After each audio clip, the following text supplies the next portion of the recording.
Oh,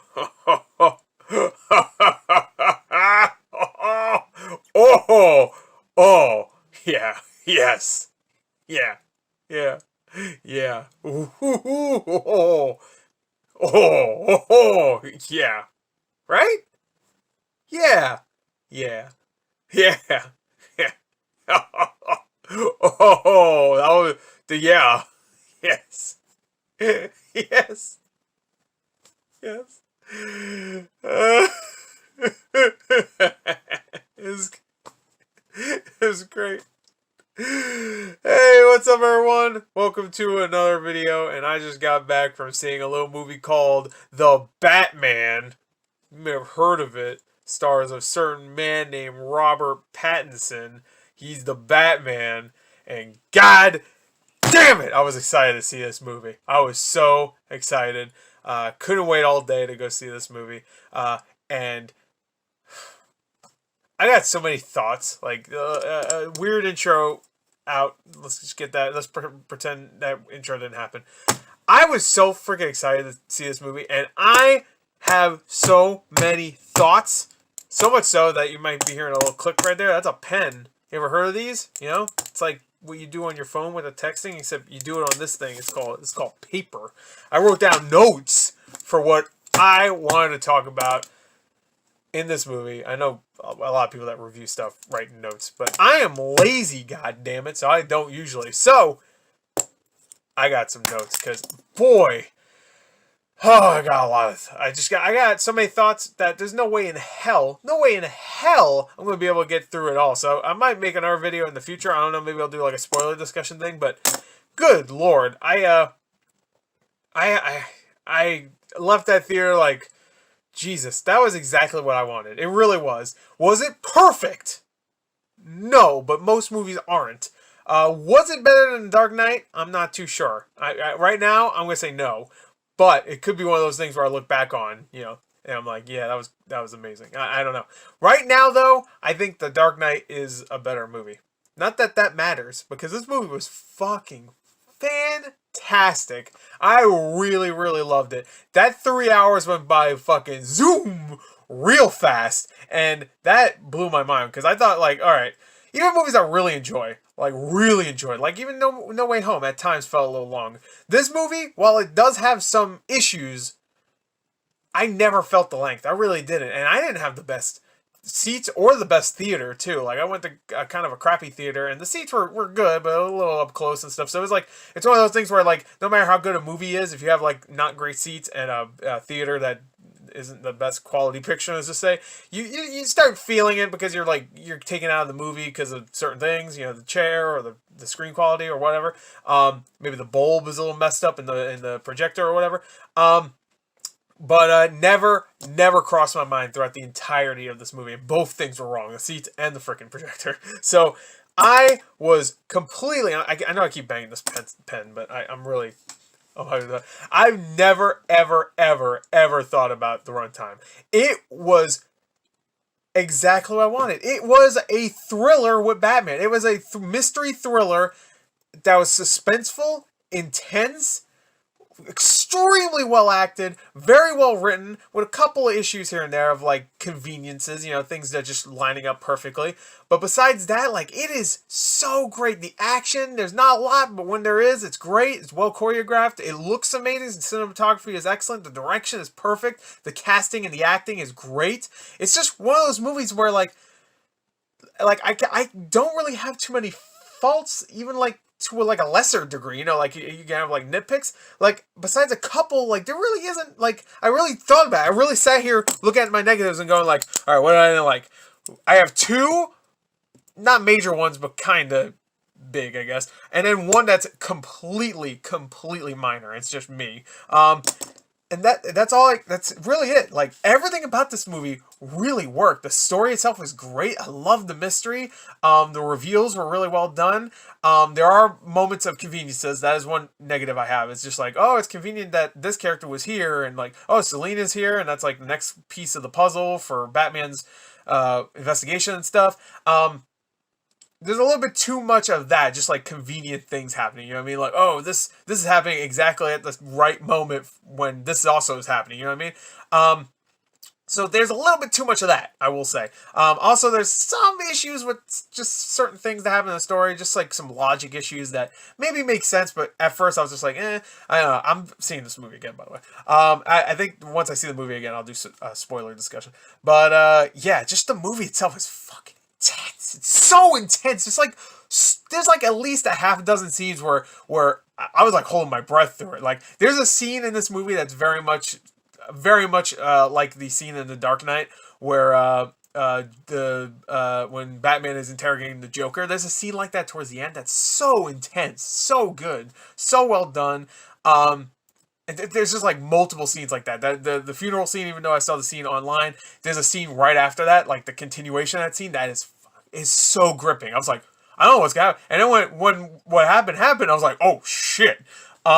This movie, by the way, PG-13, but it really is trying to go as far as it can, because it doesn't get like super violent and gory, but there are moments where people get killed and they die, and even though you don't see the bloody aftermath, you hear it, you feel it. They do a great job of like, yeah, that guy's dead. They're real dead. So they do a great job of making this feel like the most graphic PG-13 you can probably get, at least in a big budget movie like this. So kudos to them. They even used their one and only fuck right in the beginning of the movie, which I thought was funny. A character just comes in and says, "What the fuck?" or something. You know, he says, "Are you fucking kidding me?" I think he says something. I was like, "Whoa!" They used the fuck immediately. They said, "Screw it," because the rest of the movie is going to be intense. It's going to be very realistic, and we're gonna use the first fuck immediately to set the tone that we're pushing the PG-13, baby. Because even like a lot of PG-13s don't use their one fuck at all. This movie, first 20 minutes, fuck. By the way, the intro is amazing in this movie. I loved it. I love the build-up. I love the narration. I love the whole build-up. I don't want to spoil too much, but the beginning is so fucking good. I couldn't believe how good it was. Where he's just talking about how like criminals are scared just to look at the shadows because of him. 2 years of being Batman made every criminal, every time they see the symbol in the sky, fucking lose their shit and just go and think that they're being stalked by Batman. I thought that the whole thing in the beginning was fucking phenomenal. So good. The narration's great. Robert Pattinson as Batman is so fucking intimidating. When he's Batman, he looks amazing. Just kind of the way he walks, the way he looks, it's so intimidating. So well done. When he's not Batman, there's a good contrast too, because he doesn't look all that threatening. He just looks like kind of like a goth emo kid. So it actually makes more sense here where people don't immediately piece together like this guy who has all these gadgets and all these high-tech equipment and all that stuff. Maybe it's that Bruce Wayne guy, you know, because he would have the money or whatever. It actually makes more sense here that people wouldn't assume that, because in this one, Bruce Wayne is much more of a recluse. He's way less, you know, intimidating looking than Batman is. A lot of that suit is doing the heavy lifting for him, but he nails that role. He really does. I'm talking about the character, not Robert Pattinson. I think he did a great job of just looking imposing. Totally. And since people are saying like, oh, this is a Batman that doesn't smile, that's perfectly fine. Batman doesn't need to. Have you played the Arkham games? Fucking, that motherfucker doesn't talk. I mean, he doesn't crack a smile once, I don't think.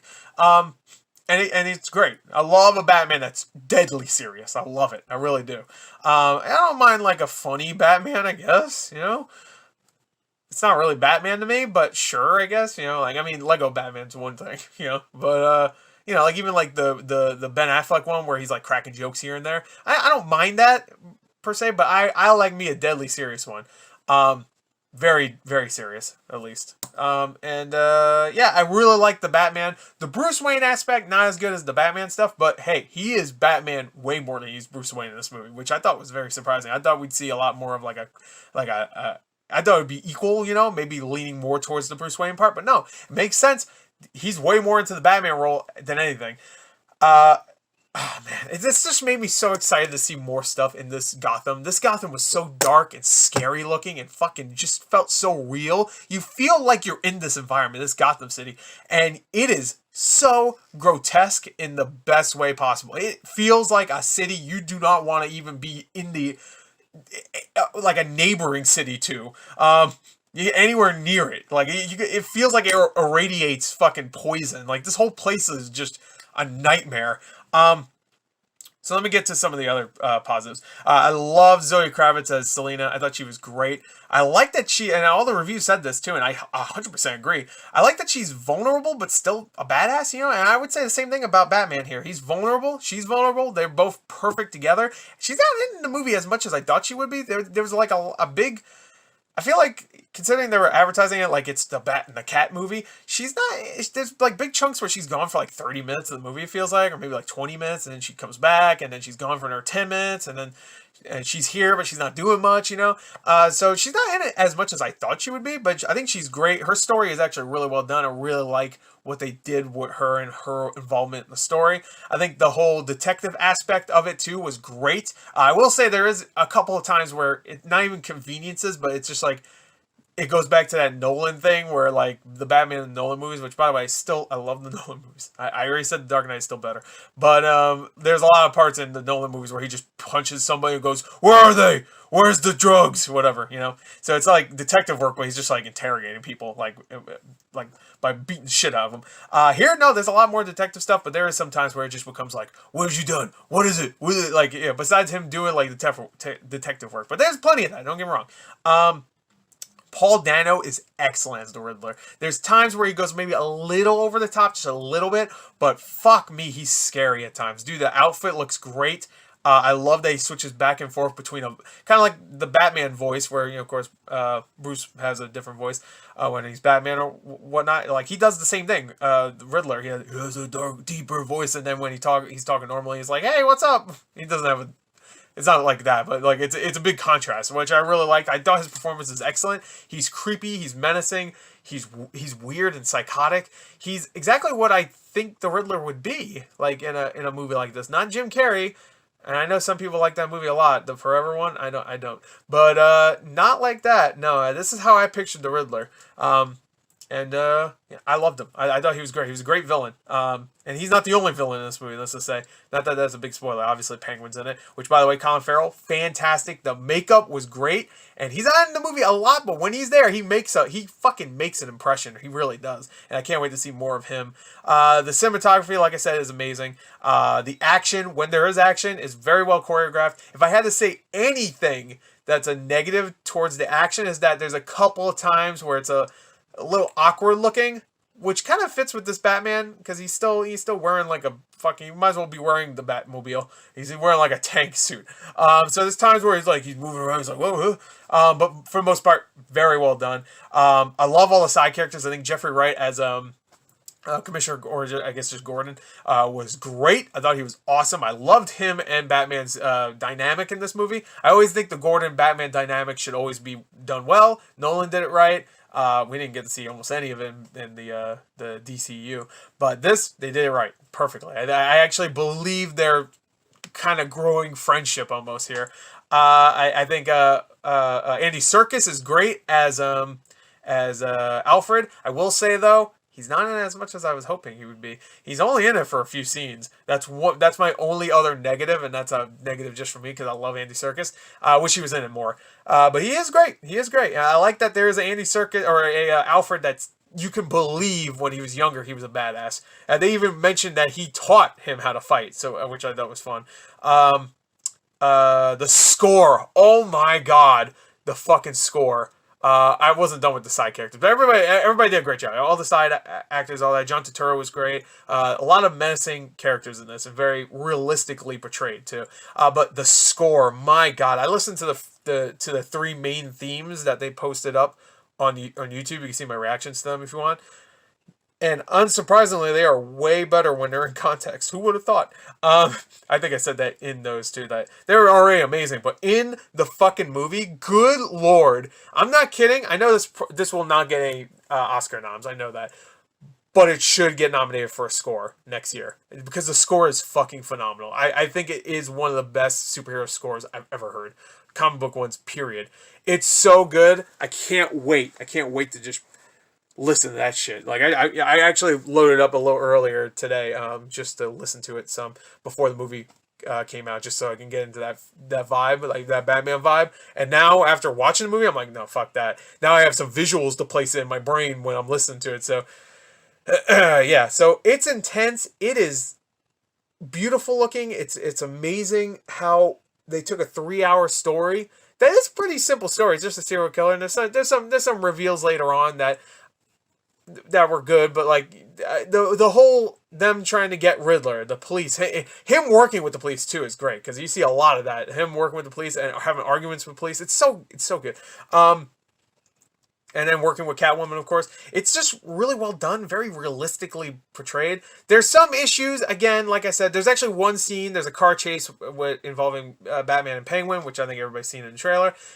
There's just one issue I have there where Batman's all about not killing, and he's technically not killing people, but there's definitely some fatalities in something that happened in that scene that they don't address at all, which I think is weird for this movie. It makes sense in like a DCU movie, but or even a Marvel movie, I guess, but didn't really make sense here that they didn't address that. There's also a segment towards the end. I don't want to spoil it at all. I'm sure you know what I'm talking about if you've seen the movie. That felt... I liked it, but felt tacked on just to see, like, maybe a sequel, huh? I did like the choice, though, they got for that. I can't spoil it. I can't. Maybe I'll just have a little spoiler section at the end. But just a real quick one. Yeah, maybe I will. But anyway, I mean, that's pretty much it, actually. So I guess we can go into spoilers. If I had to give it a score right now, again, I'm going to see it again in a couple days in a better theater, on a better screen, with better seats, too. I already got my ticket. Alright, sorry for the cut there, but I guess the video file was too big, and my phone was like, nah, you done, son. So it just cut off. So I was just saying, if I had to give it a score right now, even though I'm going to see it in a couple days, so the score might change, might go higher, might go lower. I give it right now a 9 out of 10. Fantastic. Loved it. Really had a great time. Which I know is weird to say considering how dour it is, but I had a great time. I was on the edge of my seat at times. It's fighting to get to that 9.5, but the logic issues and some of the conveniency issues and stuff like that. And also the writing, while really good, is not like amazing. So there's times where like people are explaining things a little bit too like obviously, you know, like someone's just saying like, it's this, you know, they say it out loud. I'm like, yeah, I know it's that. Thank you. But it's fighting for a 9.5. I'm thinking for a 9.5. I don't know. I'm going to keep to my gun. I'm going to say 9 right now, and we'll see when I see it again on Saturday. Anyway, let's get to spoilers. So go away if you haven't seen the movie yet, which is probably a lot of you. So surprisingly, my theater wasn't that full. So, and you know, leaving a 4 p.m. screening, I was like, all right, that makes sense. I was expecting the 7 p.m. because it's a 3-hour movie. I was expecting the theater to be packed by then, but it wasn't. Even for a shitty theater, like that theater was people down the street for Spider-Man. Not that this movie's gonna be as big as Spider-Man, but still. Anyway, it's gonna be big, that's for sure though. I want to talk about a certain scene. I'm sure everybody knows if you've seen the movie. It involves Riddler and another patient in Arkham. We all know who that patient is. I guess I don't need to say it just in case you're still watching for some reason. I'm sure you figured it out, but that felt a little bit not tacked on, but you know, it didn't feel it really isn't a negative. I actually liked it. I liked the choice of actor, because there was a lot of rumors about, oh, he's playing this character, you know, this actor's playing this character. You know what I'm talking about. A certain actor who's also in Eternals recently. And Dunkirk, which is a Nolan movie. So there's a lot of connections here. He was in Dunkirk, which was a Nolan thing, and he was in The Killing of a Sacred Deer, which starred Colin Farrell. Look at that! So many connections. Anyway, I'm not gonna say his name just in case. But anyway, I was watching the movie going like, how come he hasn't appeared yet? He hasn't appeared yet. And I'm like, oh my God, is the rumor true? And then there's a character that shows up at the end. You don't really see him. You see him a little bit, which I thought the cinematography there was really well done. You barely see him. Like you see him through like a slat almost. And it's that character everybody knows. And I felt it was a little tacked on personally, but it was a good scene for the most part. It felt maybe a little bit more cheesy than I was expecting considering this movie. But there was a couple of cheesy things here and there. But overall, that's really all. That's it. I'll probably do a full spoiler thing. Maybe I'll get somebody to talk about it with in the future. But that's it. That's all I wanted to talk about. It was great. It was a great fucking movie. I was very happy with it. So can't wait to see it again. Hope you enjoyed it. Thank you. Till next time. I'll see you guys later. Goodbye.